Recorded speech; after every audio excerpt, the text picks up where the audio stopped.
often I think about the last 25 years that I've heard so often that we don't have a seat on the table, right? We are not really business leaders, and we are serving leaders.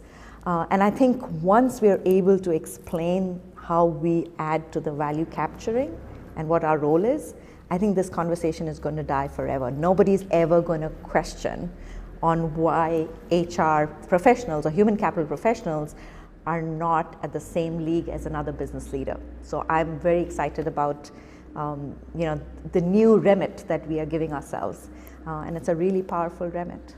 Yeah, these businesses, the sophistication that they bring to being able to articulate the roles and how the roles connect to the value they're trying to deliver, and then how much time they put in and effort they put into selecting the right talent for particular roles. So, if we think about entertainment, and one of the examples that I talk about frequently is we imagine film franchise called Rocky, and another film called Forrest Gump.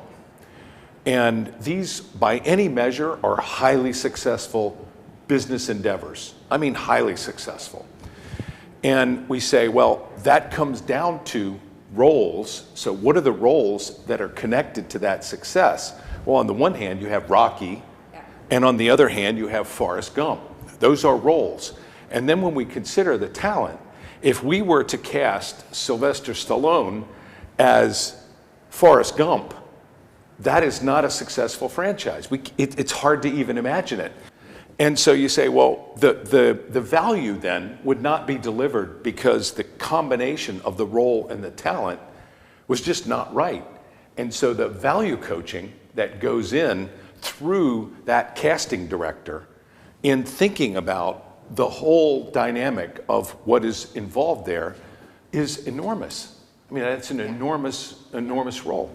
And then if you go to professional sports and you look at all of the time and effort they put into, so who is going to be our number one draft pick? It is analytical. It is evidence-based. They look at their character. They look at their background. They interview people. There's all of that depth and detail that goes into making that talent selection. Yeah. And it's not well, let's meet them or let's watch them a couple of times. They are understanding everything about them and how they fit into the team, how they fit into the system that they have, what kind of role are we likely to put them into, what sort of a development plan are we going to put them on in order for them to achieve their full potential, in order to get the return on the investment that they're making in what they're trying to achieve. So, and these are businesses that are reliant upon talent and role talent combinations in order to win. And the value coaching that they do is at a level that's so far beyond what most organizations do. And by the way, on roles that are even more valuable. So when you're selecting a CEO of a business that you have invested, let's say you've invested $800 or $900 million of capital, and you're looking for that capital to get 3-4 times that capital. So these are multi-billion-dollar talent choices, and we do it in a, good guy. Yeah. It's crazy.